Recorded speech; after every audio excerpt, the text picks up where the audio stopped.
خطرناکترین جنایتی که در ردیف اکستریمیسم و تروریسم به مفکوره، روح و جسم انسانها تأثیری ببنیاد میگذارد این نشه‌جلبی است. وابسته از آن که کل جامعه از خرابسازی وسیله نشه‌دار و جنایت‌های وابسته به آن خوب آگاه است، اما گروه‌های علاهیده و یا متشکل نشه‌جلب در گرداب نفس غوطه‌ور بوده تلاش میکنند از حساب فروش وسیله نشه‌دار ثروت به دست بیاورند.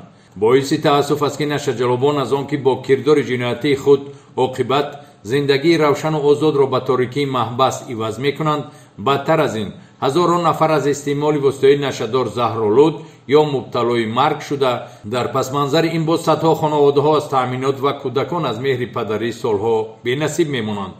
با ملکه بلند کسبی اپراتیوی کارمندان وزارت کارهای داخلی باز فعالیت یک اتحاد جنایتی نشه‌جلب ترانسمیلی را معین و آشکار کردند. عملکرد و کردارهای خطرناک این اتحاد جنایتی نه تنها در داخل کشور بلکه در چند سال اخیر فراگیر مملکت‌های آسیای میانه و فدراسیون روسیه نیز بوده است.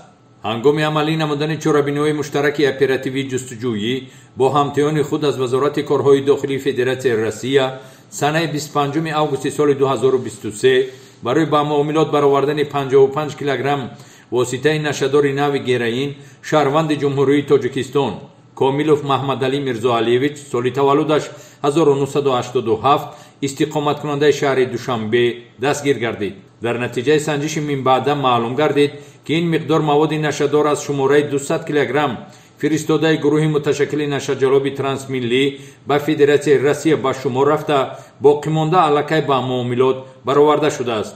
کارکرد من بعد این عملیات نشان داد که گروه متشکل جنایتی ترانسمیلی را شهروند جمهوری تاجیکستان همرویف عظمت قبلا بولتایف انا همرویویچ سال تولدش 1964 ساکن دهه یولداش اشرفی شهر ترسونزاده در هیئت بیش از 10 نفر راهبری کرده در دام 10 سال اخیر با گروه‌های نشه‌جلب افغانستان علاقه جنایتکارانه برپا نموده منتظم به کشورهای اتحاد دولت‌های مستقل مخصوصا به فدراسیون روسیه مواد نشه‌دار را به معاملات برآوردند. همراه فزامت دارای دو شهروندی تاجیکستان و فدراسیون روسیه بوده با 5 زن زندگی برپا نموده صاحب فرزندان زیادی است. نامبرده با اعضایان گروه متشکل نشه‌جلب خود وسیله نشه‌دار را از جمهوری تاجیکستان توسط نقلیات بارکش و قطاره‌ها در داخل محصولات میوگی بار نموده به دیگر دولت‌ها انتقال می‌داده است. همین طریق هنگام عملی نمودن کارکردهای اپراتیوی جستجویی 18 اکتبر سال 2023 اعضای فعال این گروه شهروند زاکیروف داوودخان رحمت الله سال تولدش 1969 ساکن دهه باغستان شهر حصار دستگیر گردیده از مخفیگاه یک از خویشاوندان او 308 کیلوگرم واسطه نشه‌دار دریافت و مصادره کرده شد که از این حساب 281 کیلوگرم و 300 گرمش را مواد سخت تاثیر گیرین و 26 کیلوگرم و 700 گرمش را نوع نشه‌دار حشیش تشکیل می‌دهد.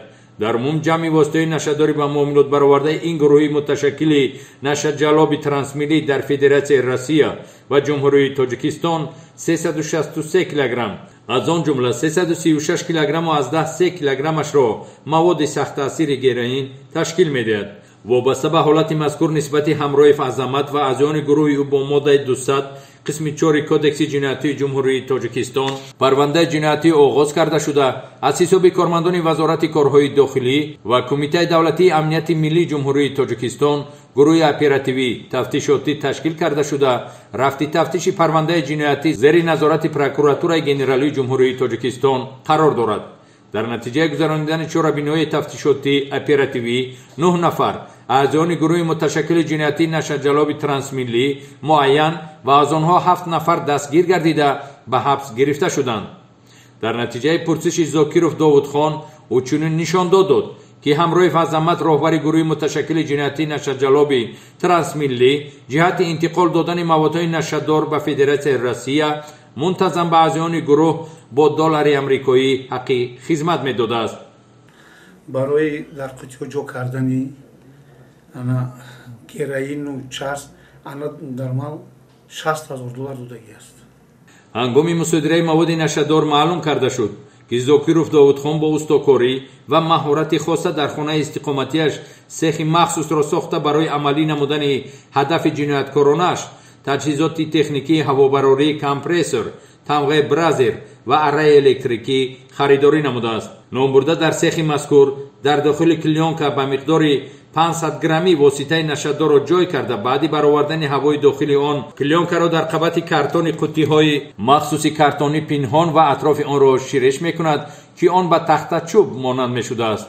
ҳангоми убури дидбонгоҳҳои сарҳадӣ ягон намуди воситаҳои техникӣ аз ҷумла рентген ва сагҳои хизматӣ дар дохили қуттиҳо ҷой доштани воситаҳои нашаддорро муайян кардан натавонистанд, чунки бӯи воситаҳои нашаддор ба атроф паҳн нагашта ҳатто онҳо нури рентгенро намегузарониданд. 56 кило героин гирифта дар даруни кардонҳои қуттиҳои банан бо аппаратҳои махсус бурида ҷо кардум, клей кардум.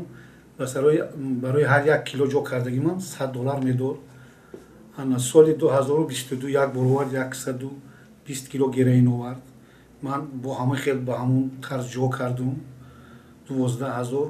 бо як бори дига овардак чарс овардак 486 кило ваям бо ҳамон тарз ҷо кардум $448,000 мешуд.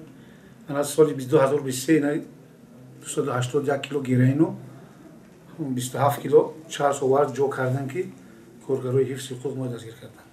аз рӯи нишондоди аъзои фаъоли ин гурӯҳи муташаккили нашадҷалоби трансмиллӣ Зокиров Довудхон маълум гардид ки ин гурӯҳи муташаккили нашадҷалоб солҳои охир зиёда аз 1,5 тонна воситаҳои гуногуни нашаддорро ба Федератсияи Россия интиқол доданд. аз рӯи ахбороти оперативӣ ҳамаи нафароне ки барои қочоқи маводи нашаддор дар ҳудуди ҷумҳуриҳои Узбекистон, Қирғизистон ва Федератсияи Россия дар чанд соли охир дастгир шуданд. аз ҳисоби воситаҳои нашаддори ин гурӯҳи муташаккили нашадҷалоби трансмиллӣ буданд. дар натиҷаи амалӣ намудани чорабинҳои тафтишотии оперативӣ маълум гардид ки гурӯҳи муташаккили нашадҷалоби трансмиллӣ бо маблағҳои дар натиҷаи бо роҳи ҷинояткорона ба дастовардаашон бархилофи моддаи 262 кодекси ҷиноятии ҷумҳурии Тоҷикистон молу мулки зиёде харидорӣ намуда онҳоро ғайриқонунӣ ба расмият дароварданд. тафтиши дороиҳои ин нашадҷалоби байналмилалӣ ба қавли Анна Човандоз воқеан ҳам чӣ дар ҷумҳуриҳои Тоҷикистон, Ӯзбекистон ва Федератсияи Россия хеле зиёд аст.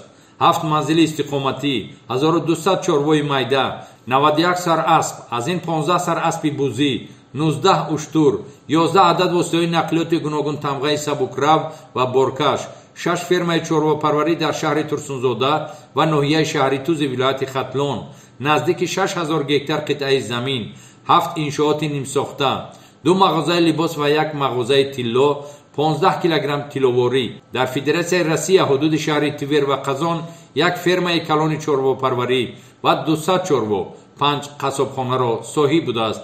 дар ҷумҳурии Ӯзбекистон 1 корхонаи истеҳсоли ламинат ва манзили зисти гаронбаҳо дорад.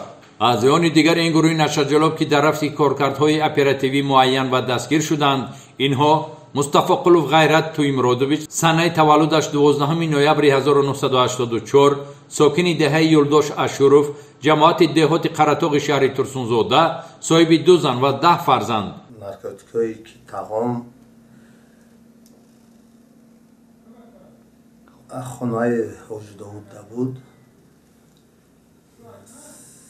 3-4 бор бурдагӣ бурда боғда дуронишида мева дурони коробкада буд дуронишида мева пуркара мошинда боркара додагӣ. барои ҳамин корон тағоим Болтаев Анна ба ман 450,000 сум додагӣ. Раҳимов Исматулло Неъматуллоевич, санаи таваллудаш 11 феврали 1990, сокини деҳаи Боғистон, ҷамоати деҳоти Сомони шаҳри Ҳисор, соҳиби 2 зан ва 3 фарзанд. ман дар ошхонаи ҳоҷи Довудхон кор мекунам зиёд аз 5 сол. хоб бегоҳни тақрибан соатҳои 11 мара гирифта ба хонааш бурд, гуфт ба ҳамин коробкаҳои бананро дар Лексус, тамғаи номраш Лексус бор карда ба хонаи ба блок Чашмасор, ба хонаи бародари Ҳаёт бурда фаровардем. дар ҳамунҷо мо фаҳмидем ки коробка дар ҳақиқат дарунаш героин аст. Қутбиддинов Мирзо Ҳаёт Насриддинович, санаи таваллудаш 4 январи 1983, сокини деҳаи Чашмаи Саидони шаҳри Ҳисор, оиладор, соҳиби 4 фарзанд. амаки Довудхон зада соати 12 шаб ки که اگر کروبکه ببریم در خانه جابجا کنیم آورد 21 عدد کروبکه آوریم کروبکه بنا در کادون جابجا کردیم بعد برآمدنش گفت که مواد مخدره. بخاریوف مهردین محیدینویچ سنه تولدش 1 январи 1973 ساکن کوچه نصرتالله مخصوم بینای 118 حجره 44 ناحیه سینای شهر دوشنبه اویلادار صاحب 4 فرزند. من در فدراسیون کار میکنم.